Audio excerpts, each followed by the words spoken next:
Hey, what's up, everyone? Welcome back to another episode of the Fantasy Fellowshow. My name's Kyle. Tonight, we're joined by John Heffernon here. We're going to get Drake joining us maybe in a half hour or so we'll get the Cavaliers talk in when he's ready. But we got John here at the start of the show. Happy Wednesday, man. We got a fun night of basketball here. What's on your mind? Hey, what's up, Kyle? I agree with you wholeheartedly. A very fun night of basketball ahead of us, and this is the perfect appetizer. And as far as like the schedule tonight, we're probably going to get a game tipping off here in just a few minutes. We got the Hornets and the Magic. We'll probably dip into that at some point. And then 6:30, we have 4 games here that we'll probably be able to look at and kind of bounce back. So throughout the show, we'll just kind of check in on some of these games. But I want to throw it to you. We are 3-4 games in. I guess we're pretty much 4 games into the season for everybody. Well, let's just take a look at the NBA standings. And the Chicago Bulls are 4-0. They're the last Eastern Conference team undefeated. I just wanted to get your thoughts here. And what are we looking at with this Eastern Conference standings? Yeah, so far so good for the Bulls, right? I think they have they found a couple really talented pieces that obviously mesh very well together, and they seem to be having success on defense almost more than offense. We'll see how long it lasts. I think they're a really good team. I heard Levine has just recently hurt his non-shooting hand pretty seriously. That could be interesting to monitor. But also the Knicks and the Hornets, I think, obviously jump out to me as well. Just the top of the standings. Hornets, I think, have like one of either the best or the second best offensive rating in the league. Yep. And the only player on the Hornets with a top 20 offensive rating is Lamelo Ball. So Lamelo Ball is obviously balling the hell out.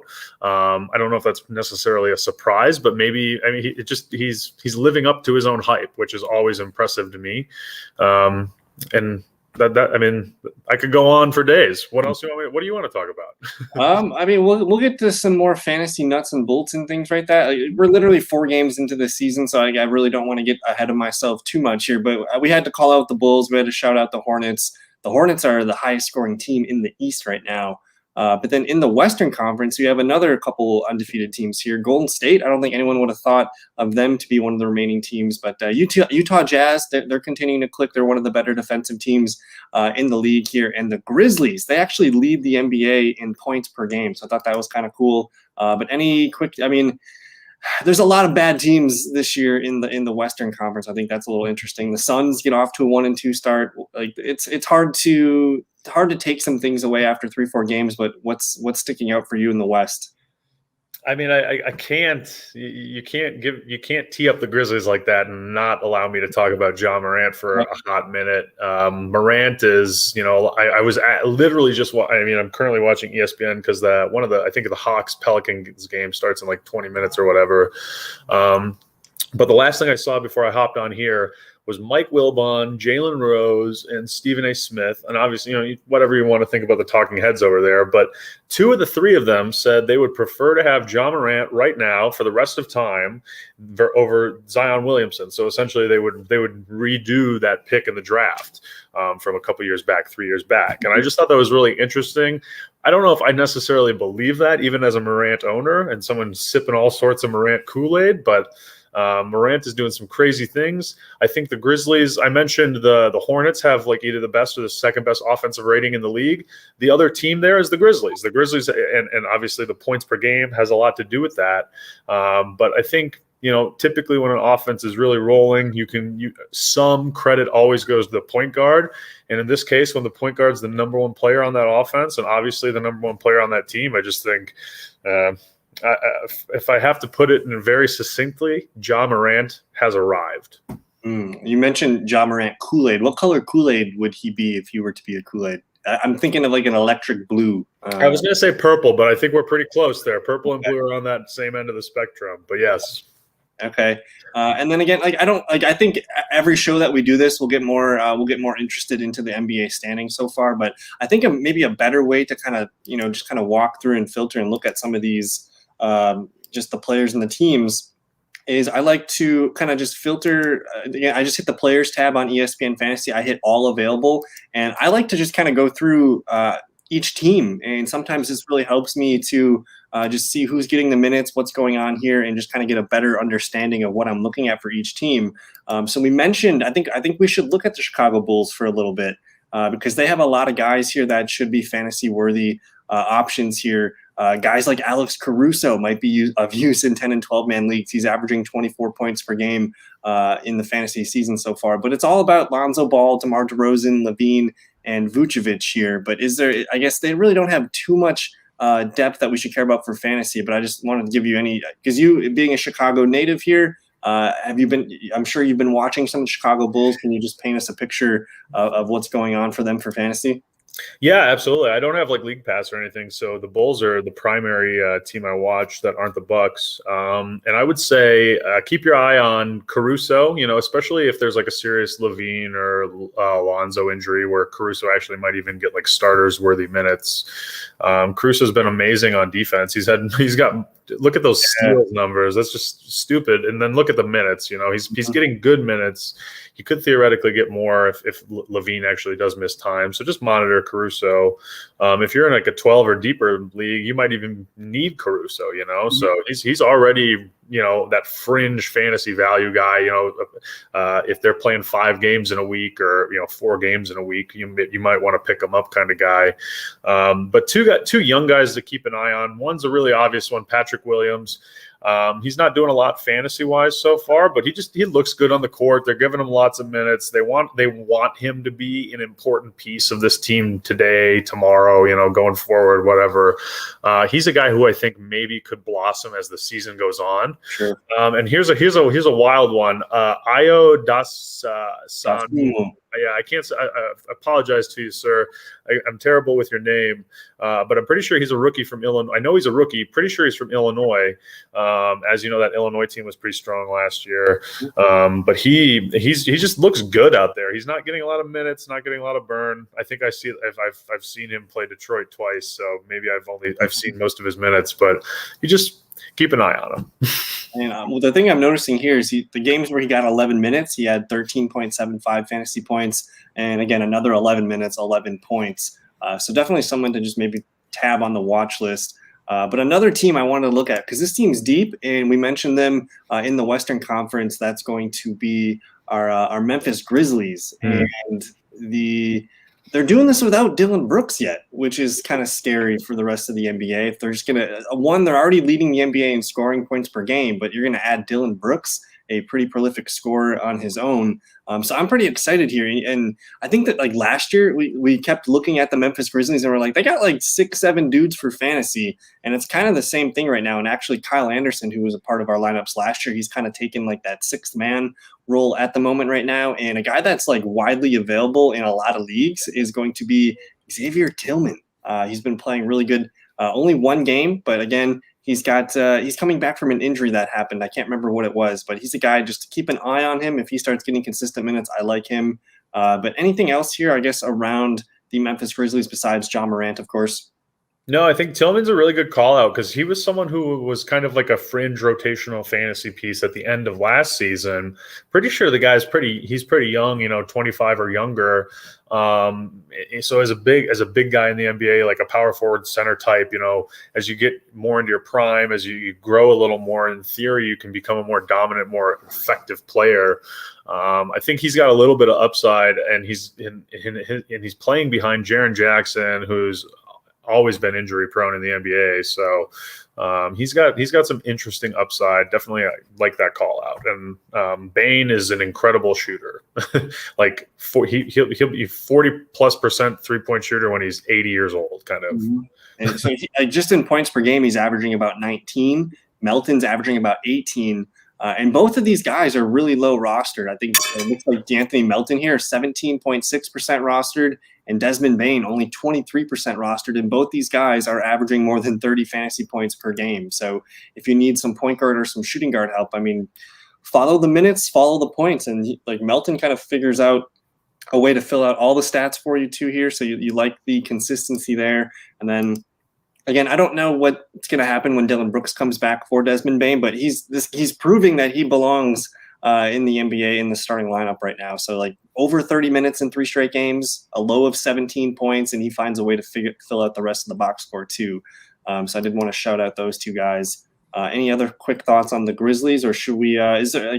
I'm looking at the comments here, and we got Aiden saying the T-Wolves are legit. I did notice they're 2-1 on the season, so maybe we take a minute real quick and just let's hop into the Timberwolves and see what they're cooking with. Aiden, well, they're cooking with fish grease, first off, and second off, Aiden always knows what I want to talk about, so I appreciate you, sir. First off, Karl Anthony Towns is always one of my favorite players. I think he might be the best shooting big man of all time, and he's only like 25. Like he's got so much time to go. And yes, I do. Dirk Nowitzki was my favorite player growing up, so I know what kind of claim I'm making when I say something like that. Anthony Edwards is. He's definitely on track to be a freak. And I don't think D'Angelo Russell, and maybe I'm just kind of being biased because, as you can see, I'm his owner in this league, but I don't think D'Angelo Russell has quite hit his stride yet this season. Wow. So I think there's a little bit of untapped fantasy potential there. And Jaden McDaniels is like an incredible defensive statistics producer. Like I think in a categories league, especially someone like Jaden McDaniels is probably like especially valuable because of the number of steals and blocks he can get. So they have some really interesting guys. Their top talent is great, and then their fringe guys, I think, are really interesting. And then I think Beasley and Okogie have upside if injuries come to any wings or guards on the team. And I think for me, one of the most important things, and the way that I look up, players to add to my teams, and I'm going through each team here and use the watch list. Like it's in your favor to just queue up these players and come back and look at them later. So Jaden McDaniels was a guy last year towards the end of the season. He was getting some minutes and was on and off my rosters. So he's worth a look. And I know Malik Beasley has started relatively slow here, but he's hitting some good minutes here. So I'm interested if he kind of figure out his scoring and get his shots up. He's a guy worth putting on the watch list as well. And then I'm guessing Patrick Beverly he's had 2 productive games here. I don't know if I trust it. He's kind of in and out of the lineup a lot here, but he's also playing well with his minutes. So I like that. You know what you're getting with Pat Bev. I feel like he's, especially if Russell has some injury problems, Pat Bev becomes a little more interesting. But he's never going to be like a high end fantasy producer. And whatever upside he has as a fantasy player is behind him. But for 25 to 30 points a game for an extended stretch because he's getting really good starter minutes, that's not outside his outcome range. So I'm seeing a couple questions on our beloved Toronto Raptors. Let's take asking what's going on with Chris Boucher. And I haven't did he get a game in this year? He's gotten a few games in here, but the minutes, man, 5, 8, 20, and 18. I'm not seeing any health news. Are you aware of any health concerns here? He had a finger injury, it looks like. I have to apologize to Justin. I think the Raptors are one of the 2 or 3 teams that I have seen the least this year. And when I say seen the least, I mean I have literally seen 0 minutes of this team, I think. So it's I'm not exactly sure what's going on with the Raptors. But Boucher looks like a drop candidate at this point. I mean, I'm not sure what round were people drafting Boucher in, do you think, Kyle? Well, he had like the injury to the finger in the preseason, so this was an 8th round pick. So I'm assuming just 8th, 9th round for most people here. And I guess since we're here, let's dissect these guys, because I see another question here saying thoughts on Precious Achiuwa. And he's a guy that I think needs to be probably rostered in 10 and 12 man leagues. But I just filtered real quick by minutes. Fred VanVleet, of course, he's going to be rostered. OG Anunoby is going to be rostered. I think the window to pick up Scotty Barnes closed really quick. He was like a late round pick here. I'm just trying to see. He was a 10th round pick in our Savvy League here, and he's been just the minutes, 39, 30, 35, 33. The scoring has been somewhat inconsistent, but you like seeing, the high effort in kind of the few categories there. So Scotty Barnes, OG, and VanVleet are the top 3 guys here, but we're seeing Gary Trent Jr. average 26 fantasy points per game, and then Precious getting the starter minutes over Khem Birch here. So they kind of rotate Precious and Khem Birch as the 5 spot here, and Precious is actually making more of his opportunities. And he's only 14% rostered here, so he's a guy 3 straight double-doubles. This is the guy that needs to be rostered here. Any thoughts on the Precious here? Precious was someone we built our DFS lineups around for the, I think it was day 1 or whatever day that was, but one of the first days of the season. I've been monitoring him a little bit since. He's definitely getting minutes. He's still kind of young. I think he's like year 2 or year 3. I'm pretty sure he was a rookie last year. Yeah, year 2. But I remember him being super thin last year, so I'm pretty sure he's probably not filled out too much yet. I mean, obviously he's good enough to get minutes, but I don't know if he's going to win anyone a league this year. I think you'll have to monitor him. I think it will be interesting to see what he can do. Also, can his body hold up over the course of the season against NBA big men? Would love to see that. Rooting for the guy. I think he's really interesting, and I think he was a lottery pick last year, if I remember correctly, as well. So he's obviously a talented dude. If you have him on your team, you're probably feeling good about it right now. And I would encourage you to hold until you have a reason to drop, until he gives you a reason to drop him. Yep, I totally agree. And just because, for some reason, I'm attracted to Raptors players. And at the end of last season, Khem Birch was released by the Magic, and the Raptors picked him up. And Khem Birch helped us during our playoff stretch for fantasy. And he was projected to be the starter this year. Then he got COVID, I think, in the early part of October. So that allowed Precious to get starting minutes all preseason, and he really hasn't given it back. So I think there could be long-lasting value with Precious. Again, he's only 14% rostered, and the man's averaging about 28 fantasy points per game, which is fantastic for a guy you can pick up off the waiver wire. So continue to watch him, and then just again with Precious and Khem Birch there, Chris Boucher is kind of the odd man out right now. So I don't know if that finger injury really pushed him down and lost minutes and stuff so that they can see what these guys are doing here. But he's probably a drop candidate. He's roughly 69% rostered here too. And then Pascal Siakam's going to be back at some point. So, but that's enough Raptors talk. Let me kind of get caught up on some of the comments here. I just wanted to say you called out Scottie Barnes a little bit ago, and I was reading something from Kevin O'Connor a little bit ago, and he was talking about his impressions from like the first week of the season, and one of the 7 things that stood out to him was Scottie Barnes playing starters minutes, but also having a starter's role, in terms of, and it might not be, necessarily be showing itself from a fantasy perspective or even just a normal statistics perspective. I would argue for a rookie to drop double digits, especially a guy who is known, he was drafted on his defensive abilities and not necessarily his offense. So for a player like that to come in and drop 4 double-digit games in a row for their first 4 games, I'd argue that's pretty damn impressive. But he's someone that seems really impressive. He seems like someone who's only going to grow in the offense. I mean, these are literally his first 4 basketball games of his NBA career. Again, I think those statistics look pretty interesting to me, and the minutes are super, super interesting. I think this is the guy that the Toronto wants to build around for the future. I don't think that's Pascal Siakam anymore, and I think they're going to force him the ball as a result. They're going to feed him the ball as a result, and whatever the hell happens. And I think he's talented enough to do something interesting with it. So, as Kyle said, the Scottie Barnes window closed pretty quickly in in all the competitive leagues out there in ESPN. And I would say that's probably for good reason. We got a quick question here from 23423. He's asking if Zion for Paul George is a fair trade. Paul George is probably one of the top 5 scoring players in fantasy basketball right now.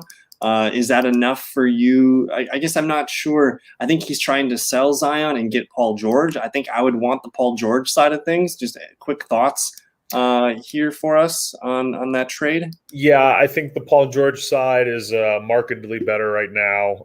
George is, fantasy sports, just like real sports. What have you done for me lately? Paul George is putting up 54 fantasy points a game right now, today.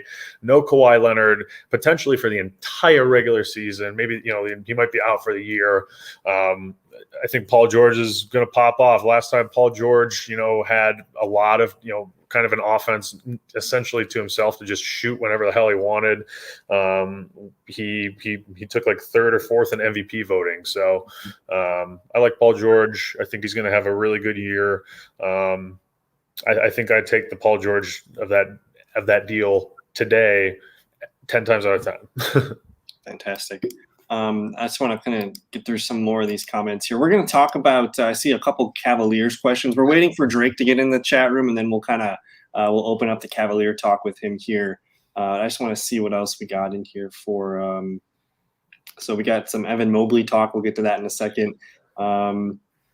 Yeah, we'll get to the Cavs soon. Ooh, let's go to the Wizards. Aiden always knows. He always has the answer. Let's go check. Let's just take a quick peek at the Wizards. All right. So at a quick glance here, they have 1, 2, 3, 4, 5, 6 players averaging over 20 fantasy points per game here. Just looking at the minutes real quick. I like to filter by minutes. I like to have my guy at least be on the court for a good amount of time. But they have 7 dudes averaging over 20 minutes per game. Let's see here. Bradley Beal's been somewhat disappointing for such high draft capital. Only 30 points per game here. Spencer Dinwiddie actually averages 35. That's the most on the team. Kyle Kuzma has actually played pretty well. Let's look at his numbers real quick. So kind of, some different numbers here, but he's getting points. He's getting the rebound. I think that really sticks out to me. On the glass here, 3 straight games with double digits. And we got Drake in the chat room here with us. So good evening, sir.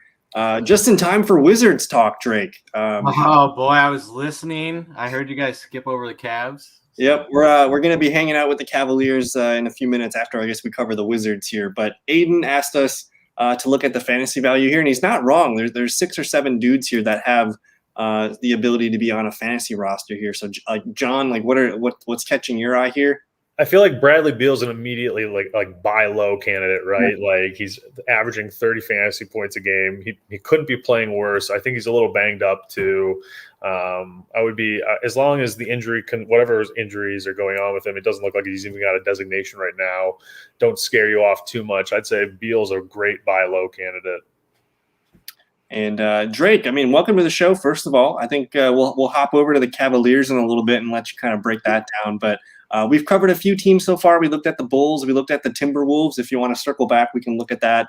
And then I think we looked at Memphis and the Raptors so far. So we're just kind of doing a team by team, just jumping around and looking at some things that we haven't looked at. But the Washington Wizards, any quick thoughts here on what we're looking at? Here's my thoughts. It's easy to pick out the guys that are already on teams. Who are you targeting in this this waiver wire?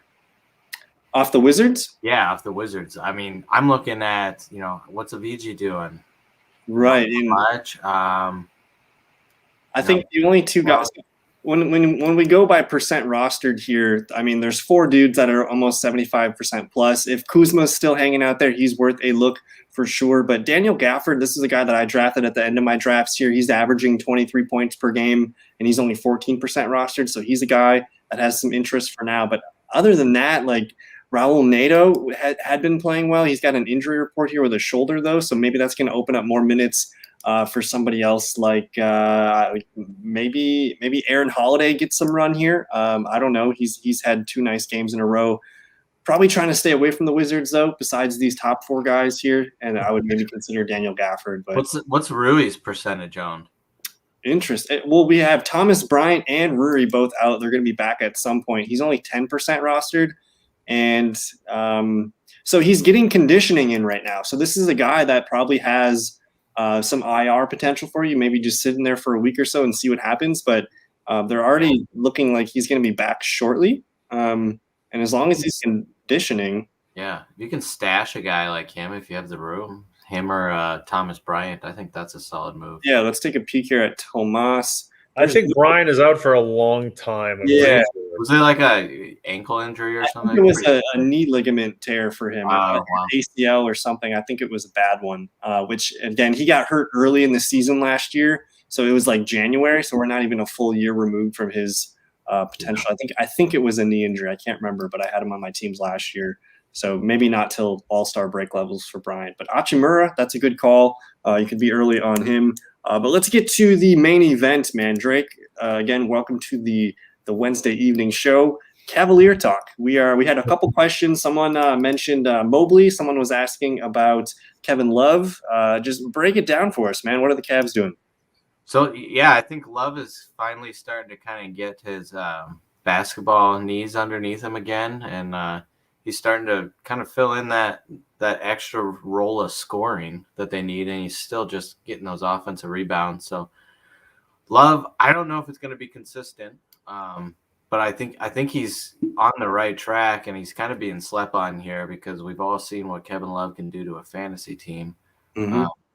But yeah, the real love here is Mobley. who is just outperforming everything we thought. He was part of the reason I won on Sunday against Dalton there, I think. And Mobley, Allen, and Markkanen are all playing really well together. Cavs are starting to get a little attention here. They're liking, they have 3 big men, but they have 3 big men that can move. Allen just played Jokic the other night super well. Like, he played him minute for minute. I think he had like 30 more seconds than Jokic that night, but he was just on him. They have the guy that can lock down on defense, and then Mobley and Markkanen, I think, are still going to continue to produce. Markkanen's big, but he plays, a little smaller. Mm-hmm. He can play in that wing position. But they're dumping minutes on him, and he's been a consistent scorer, and he's going to touch every stat on the box score here. So I like the hustle, just pitching in here. But the Cavaliers have 1, 2, 3, 4, 5, 6, 7 dudes averaging over 20 fantasy points. Kevin Love's only 9.5% rostered. Markkanen only 50% rostered, and even Rubio's been like great. He's been playing a high amount of minutes too, but 50% rostered for him. I'd say go look for Rubio, Markkanen, and Kevin Love. Man, he's probably going to be getting picked up in a ton of rosters here. What's up with the Okoro injury? He says he's day to day here. Left hamstring strain, so that's just going to continue to open up more minutes for other players here. But John, any quick thoughts from you on the Cavaliers?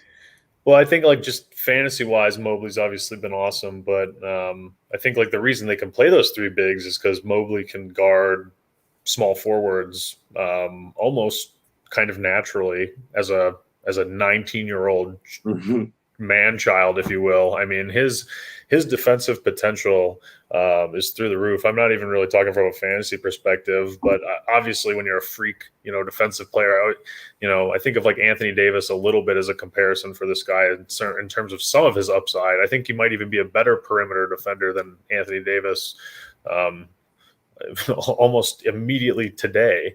But I think he's one of those few people in the NBA who could potentially legitimately guard all 5 positions. And I think we might be able to see that in 4 or 5 years, not like, that could be down the road for someone like him. So he's just a freak. And if you're in 25% of leagues where I'm sure you're not listening to podcasts if you're in one of those leagues, but if you're randomly in a league where he's available, you might want to run to the waiver wire. Good stuff. But I'm looking at a question here from the Celtics. Let's look at the Celtics real quick. So we're just hopping team to team here.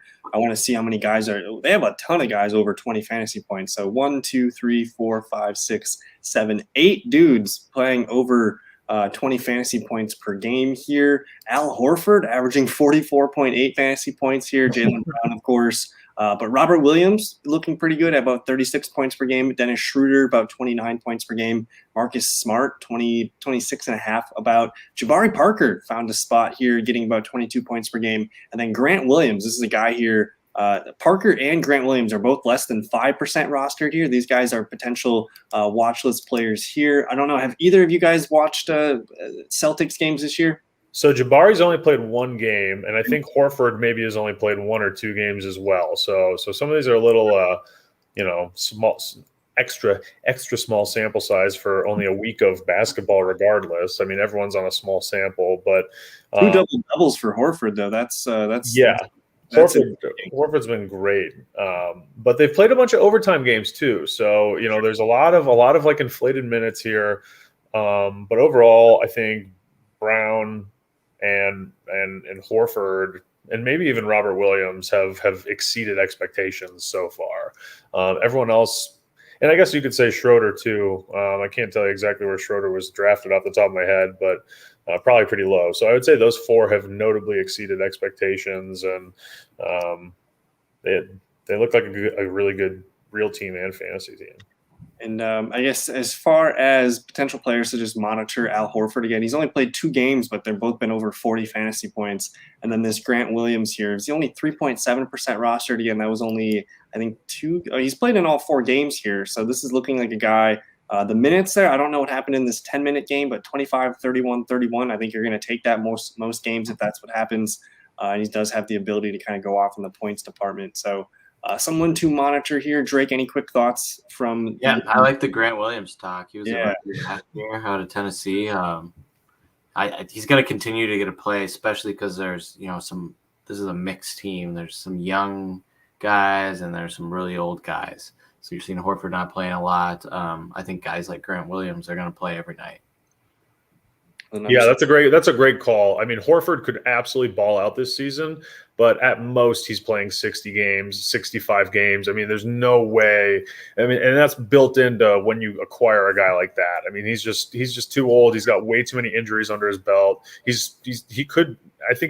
looks like he'll have a fantastic year, off to a great start, but I agree completely. Grant Williams he could be really interesting. Because the guys ahead of him are going to be, sitting a lot. When did Josh Richardson sneak onto the Celtics? This year. Trade with the Mavs, or I'd like to. So we've covered Chicago, Memphis. We looked at Toronto. We looked at the Timberwolves, and I guess the Boston in the Let's look at the Knicks. There you go. They're up to. I don't know if you saw, but tonight's thumbnail's got Julius Randle on the cover just for you. So. But 53 points per game from Julius Randle so far, playing just fantastic. 6 players over 20 fantasy points per game here. And all 6 of these guys are pretty much well owned here. Derrick Rose looks like to be the guy that has the most availability, 61.6%. But Drake, man, like let's just gush about Julius Randle for a second here. I mean, he's everything we saw last year. He can fill out the stat sheet, and he can score from anywhere now. So he's going to get you your rebounds, your assists, your blocks. Look at you, 4 blocks on the 24th. That's crazy. And, he's had some turnovers. Against Boston, he had 7. But, I mean, look at those stats. Mm-hmm. He fills out everything you want for fantasy basketball. And 3 straight double-doubles. He does have that ability to kind of just take over a game. I think there was an overtime game in here. Was that that was the Boston game? He had a 46-minute Boston game to start the year, but 70 fantasy points the other night. That's always fun. But some of the names that we liked coming into the season, like I remember calling out Evan Fournier and Mitchell Robinson, both these guys. Fournier second on this team in fantasy points, and Mitchell Robinson is third. John, have you been able to watch any New York Knicks basketball? I watched that game last night, actually, and against the Philadelphia 76ers, and just a fascinating basketball game. They made Joel Embiid look really, really bad, which I think has to be an incredibly difficult thing to do on a basketball court. You give a lot of credit, to Randle and Robinson were kind of the primary big guys who were in when Embiid was in the game. But I just, Thibodeau has absolutely everything they're doing is a masterclass on defense. And now they've acquired Fournier and Kemba. And I think they're like top 5 in 3-point shooting attempts per game, of all 30 teams in the league right now. So, and they were, a bottom 10 team for sure, probably bottom 5 team in that category last year. So, I think it's a very interesting situation for fantasy this year, more interesting than ever before from a team perspective. But they're going to be I think they could be a competitive, make a run in the East right now. Right. And just because, I like to call out players that are worth monitoring. It looks like Obi Toppin's playing a little bit better. His minutes have gone down the last 2 games here, but in only 12 minutes last night's game, he gets 9 points, 4 boards, 2 assists, 2 steals, and a block. So his fantasy points are up in 3 out of 4 games. He's been over 20 points. He's only 4% rostered. Definitely a guy worth adding to your watch list, because if he starts hitting, 23 to 28 minutes per game, he's going to be a pretty fruitful player for us in fantasy. But Drake, any other guys to monitor here besides, kind of the top 6-7 players? This is a future monitor situation, but Quickly is going to play more as the season goes on, especially with Kemba. Kemba will get some rest. Fournier will get some rest. I think Quickly, future, he's not putting it up right now. He's getting pretty consistent minutes there in that first game there. Well, I'll even say, not even about Kemba. Sometimes Derrick Rose gets a night off, or Derrick Rose, he's had his injury concerns. If one of those point guards go down, Quickly's probably a 20-minute guy. So all those guys, are gonna sit at some point. So Quickly's worth keeping on the watch list at least. And Alec Burks was one of those guys last year that hopped on a lot of teams' rosters, and when he gets minutes, he's been a pretty good scorer. He's also chipping in a few other categories here too. So if anything happens, I think those are probably the two best names to look at for the Knicks here. John, any quick closing thoughts on the Knicks, or do you want to pick our next team, John? I like what I've seen from Toppin this year. That's all, though. I'll pick a team. Let's do someone out in West. I feel like we've kind of avoided the West a little bit. Should we get some Portland Trailblazer talk? Can I see the team list? Let me see the team list. Can you see it here? Hold on. And that's fine. Let's go with the Nuggets, especially because of the Jokic potential injury. All right. I just want to read that injury real quick and make sure we know what we're looking at. So the quote is, I don't think it's anything too serious. He's got a significant knee injury. It's not significant. Precautionary. I don't know if there's any MRIs or anything being scheduled here. But they have him listed as day-to-day, so that's good that he's not like officially out or anything. So I guess, do we want to talk about who's going to benefit the most if Jokic, if he misses a game or two? Well, I watched a little basketball. I watched them last night too, and Jokic's injury looked worse than I think the reporting is giving it. He seriously, he probably isn't seriously injured, which is great, but I do think he might miss 2 or 3 games, the rest of the games this week or something like that, just out of precautions. I didn't see the injury. Was it like a hyperextension type deal? Or his knee collided with Gobert's knee, and Jokic just went down almost instantly. Okay. It probably wasn't anything super serious, but it just didn't look good. Jokic is the franchise.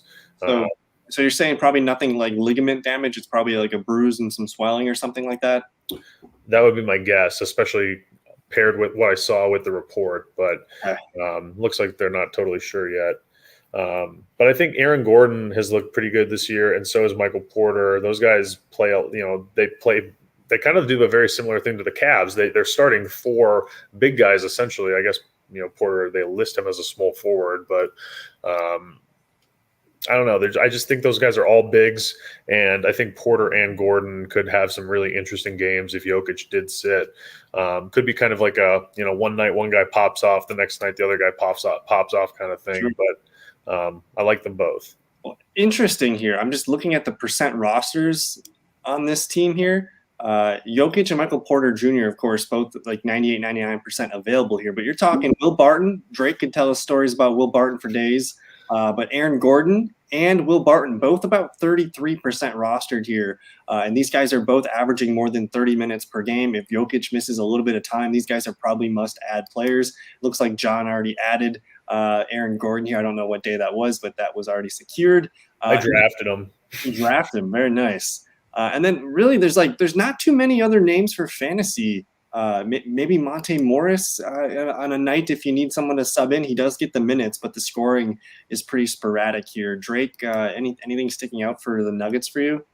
Yeah, I'd be interested to see if there's a Jokic injury. If we get a little more like that Jeff Green bowl time, that's usually when Jeff steps in, and he's usually a pretty consistent fantasy player when he's playing. Mm-hmm. He doesn't play a whole lot, but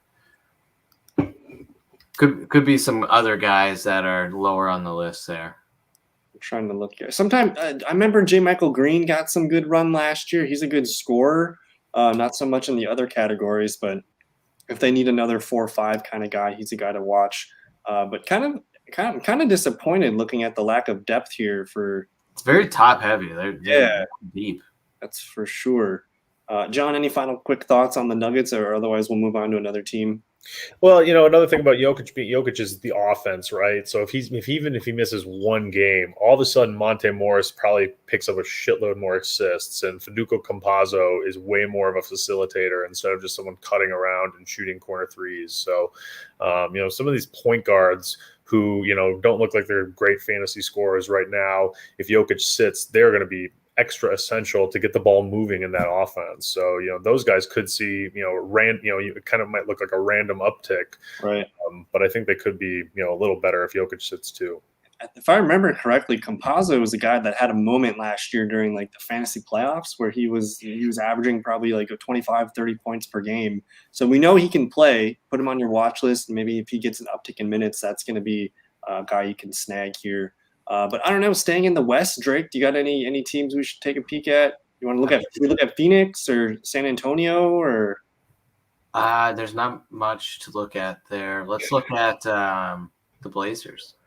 Portland Trailblazers. The Devin Vassell and Lonnie Walker IV slander on this pod will not be accepted, Drake. We're gonna double back. We're gonna double back because I got some good things for the Spurs.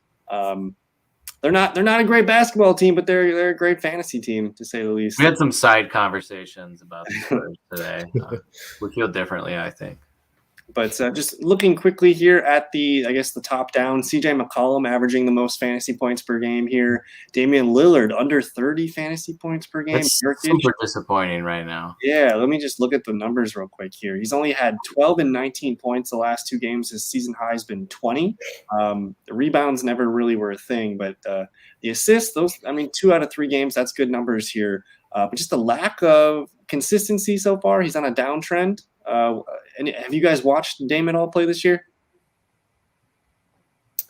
No, but he just kind of like Bradley Beal, right? Like, isn't Bradley Beal sitting at basically 30 fantasy points per game? Immediate buy low candidate, especially if you're in maybe a less competitive league or a league where people aren't paying as attention to the fringes of the NBA. People might not be as attached to a name like Lillard or Beal, so could be able to get some. You could be able to get them a little cheaper than usual. Yeah, eventually Beal and Lillard are going to be putting up 40 a night, and all will be forgotten. Yeah.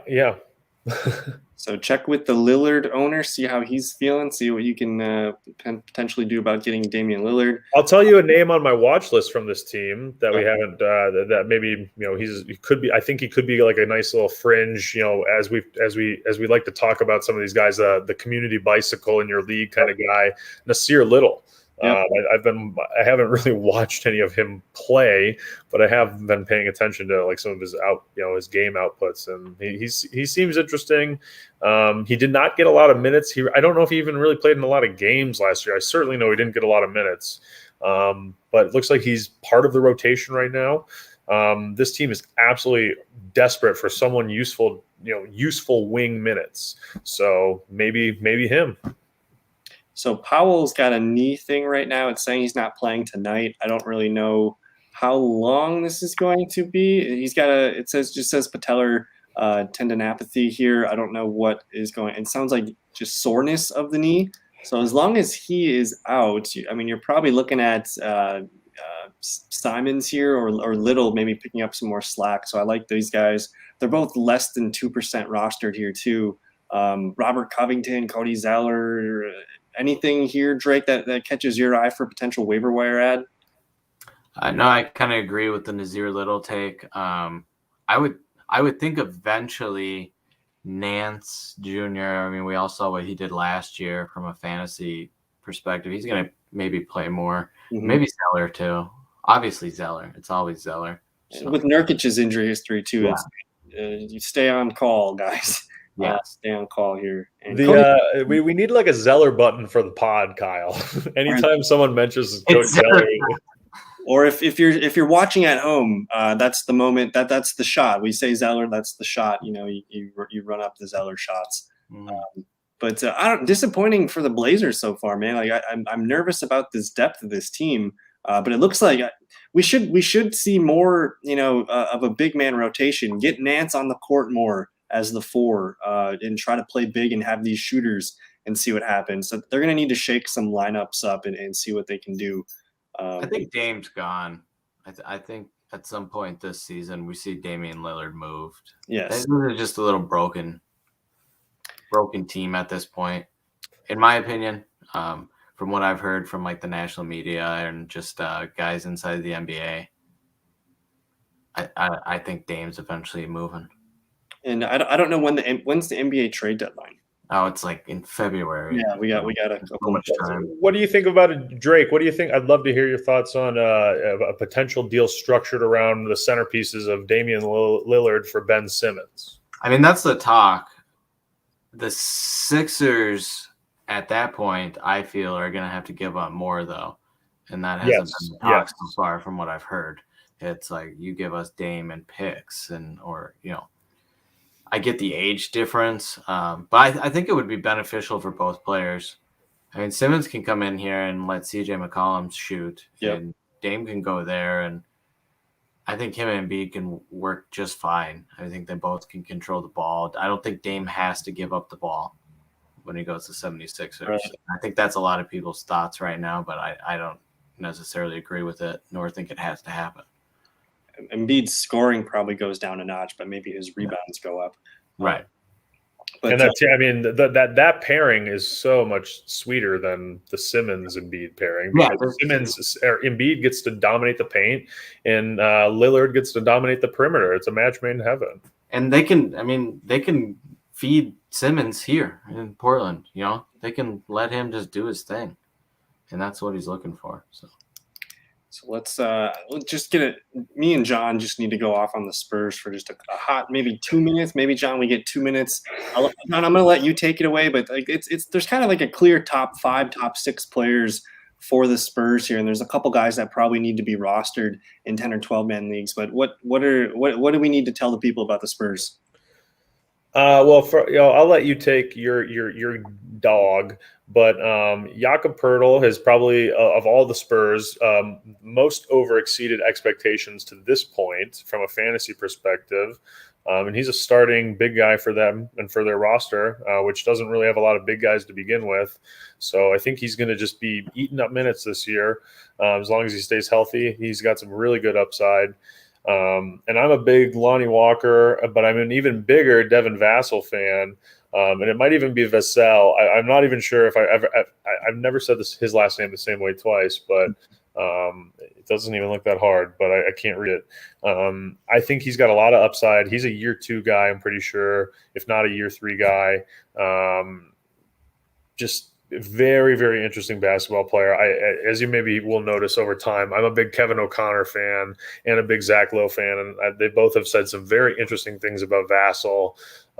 Recently heard Zach Lowe kind of talk about him in a very Kawhi Leonard-esque tone in terms of some of his defensive and offensive upside. Not sure he'll ever get to that point, but the odds are super low, but I just think he's a really talented guy with a lot of upside.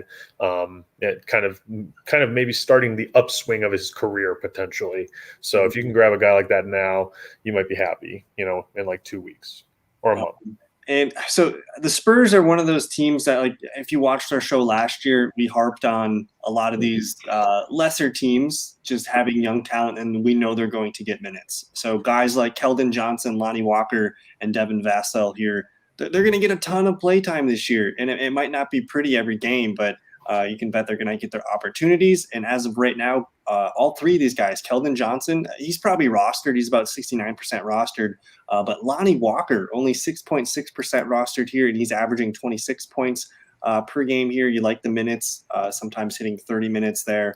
And then Vassell chipping in 24.8 fantasy points per game.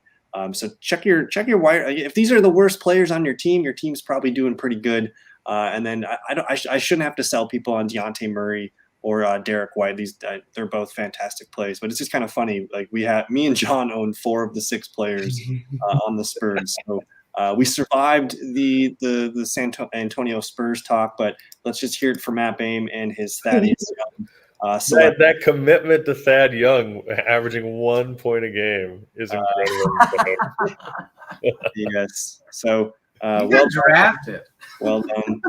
And what's actually funny, I think, because that was in that mock draft where Matt grabbed him here, and it looks like my dad drafted him in the 9th round. 9th round? Yeah, and he's How still. many rounds did we have? Dude, he's still rostering him. He hasn't moved him yet. So we had 15 rounds. Yeah, so I might have to call him after this and tell him that young man, you should keep him. He's doing great. But anyways, we did get a good comment here from Aiden. Let's take a look at the Clippers.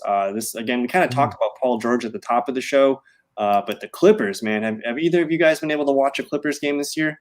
I caught a little of the Clippers game. I think it was either Friday or Saturday night. I was streaming it a bit, watching Paul George go off. And also Bledsoe looks pretty good in the Clippers, back with the Clippers. I think that's a good fit for him right now. And the minutes are there, 22, 33, and 30. He had a rough game the other night there, but the first 2 games of the year, he both hit 40 fantasy points here. He's going to, kind of fill out everything in the stat column here. So this is a guy, where was he drafted? Pele, 10th round, just taking his bets. But Bledsoe's a good piece here. And then really does not tune into the show, does he? Right. But outside of Paul George and Eric Bledsoe, everybody else is less than 60% rostered. Reggie Jackson sits here at about 59.7%, and he's averaging 27 points per game. You got Zubac here. Of course, one of our favorites that we like to pass him around. He's about 60% rostered here and a pretty consistent player as always. But anybody else here, I thought Terence Mann's a guy that probably needs to be rostered. He's 13.6% here, and he had a really good game the other night, 40 fantasy points and 17 for his low. The minute here high was 39, 29 points in that game. So he's a guy definitely need to be taken a look at here. But John, anything else sticking out for the LA Clippers? Yeah, this is interesting. So Eric Bledsoe, and then immediately following him, Reggie Jackson were the backup guards. They were drafted in they were drafted in the first round, and then they were the backups to Chris Paul for 2 different Clipper teams. They both leave. They both have interesting kind of semi-controversial, on the court careers in terms of like their performance and, what they were supposed to be able to do and what they actually delivered. Both of them a little injury prone, and now both of them come back to LA and are balling out right now. And actually Reggie Jackson, I mean, you guys know better, you guys know just as well as I do. Reggie Jackson was balling out last year and had what I would argue an incredible playoff run. And Bledsoe, obviously pretty small sample size here, but he looks great, as Kyle already called out. So I just think that's really interesting. Just a kind of a cool story.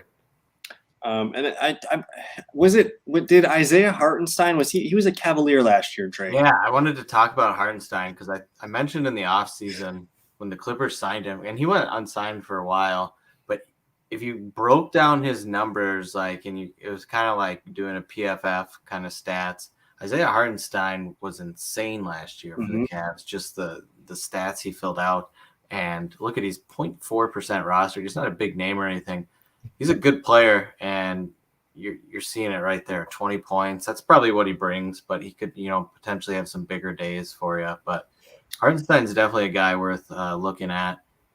And I've always been a big Justice Winslow fan. If that guy could stay healthy, maybe he's in the right situation here.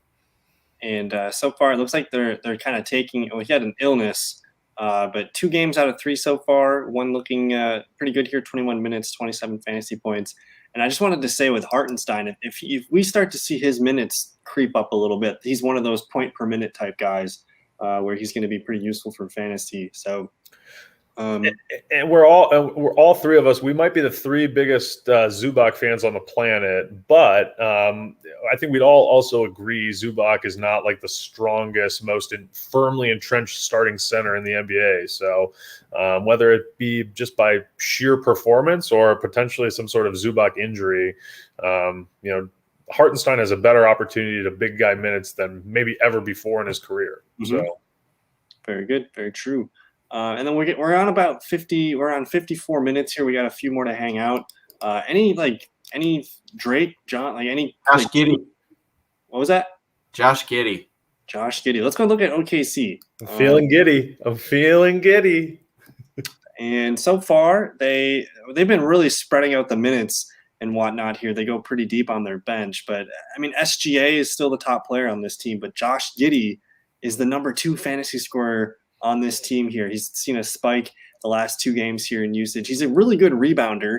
And the assists, man, you're probably going to see those pretty steady as well. And then he's got good effort on the defensive side of the ball. But John, have you watched Giddey? Have we seen any minutes? What do we know? Giddy makes me giddy. I think he was one of the younger players in the draft, and I just think he's got a lot of upside. I really haven't watched a lot of the Thunder play for my, for health reasons, and but I think that they have a lot of cool pieces, and I think Giddy might be the second most interesting piece on that roster today. And who knows what tomorrow will bring, because they literally have the youngest team in the league. And he's only about 25.6% rostered, so there's a small chance that he's hanging around your waiver wires. And like even on his bad game was 19 points, 20 minutes. Like you can have one of those per week on my fantasy team. But yeah, and just like what we were saying about Scotty Barnes, those are literally his first 4 ever NBA games. I mean, we're talking 20-point floor in your first ever NBA action. There's all sorts of minutes on this team, and this guy actually looks like he could be literally a good basketball player. Fantasy sky is the limit for him this year, honestly, as far as rookies go. Right. Yeah. He played professionally, so I mean, the stage isn't too big for him. He's used to this. He's played against great competition, so it's a perfect pick and fit for the Thunder. And I mean, I haven't been able to watch any Thunder games yet. I don't know if they have any national TV games, but there's a lot of availability here. Pretty much only SGA is rostered in most leagues here. Giddy's about 25.6% rostered, and he's averaging 29 points per game.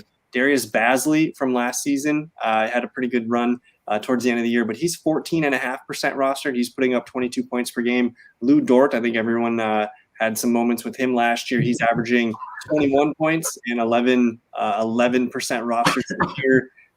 That's kind of where it runs dry. I didn't know Derek Favors is on the team, so that's cool to know. But what do we do with the Thunder? Do we just get Giddy and just stay away? What are we doing? No, you keep picking these guys up as they come up, and you drop them. Like the only reason I have Dort still on my team is because they play Tuesday and Thursday. Sure, Dort's probably gone. So you just kind of play those situations with these guys, but definitely SGA and Giddy are probably your mainstays. The 2 and the 3 day contracts. And then, I mean, just last year, I remember going into the fantasy playoffs, there was a week where the Thunder played like 5 games. So like everybody was signing Thunder players. And Kendrick Williams, a guy maybe to keep an eye on. He's been pretty productive. He's been getting the minutes, 2 games over 20 fantasy points in the last 2. That's a guy that I'm probably going to put on the watch list here. And then Poku. I don't know, John. You remember Poku left from last year? I don't know if he's going to be. I had Poku a couple different times. I did the Poku instead of the Poka for a couple weeks last year. Oh man. This guy I like a lot, but I'm not sure why he's not getting a lot of minutes right now. But obviously they have better players, so that I guess tells you a lot about Poku. Roby was fun last year. Roby was a good player from last year. Now he's kind of phased out, so I don't know if he's got any kind of injury that limited him in the preseason. But again, talking about really, really shitty teams having to cycle through their players, like we're probably gonna be coming back to the OKC throughout the season. Absolutely, always do. Well, never dry. OKC. And you always have to be extra thirsty to go to that one. Yes. And I'm gonna lob it up to John real quick. I'm just gonna leave it parked here. Just break this down for us in under like a minute or 2 minutes to end the show. Well, something interesting I saw was Drew Holiday is number 1 in or not number 1, but he's like really high in offensive rating, which I thought was really interesting. Obviously, he's only played like 1.5 games, but the Bucks offense is not in the top, even 15 in offensive rating. So I think they're missing Drew Holiday a lot, and everyone knows Brook Lopez is such a key cog to their defense. So it's interesting to see what this team looks like without those 2 pieces. But I do think some of these players that are getting a lot of run right now probably aren't going to, that flame is going to extinguish whenever these guys come back. So keep that in mind when you see a lot of like 30, 35-point games from Grayson Allen, 25, 30-minute games from George Hill, 30 or 20, 25-minute games from Thanasis. I don't think stuff like that, any minutes for Mamu, I don't think things like that are going to happen as the season goes on all the time.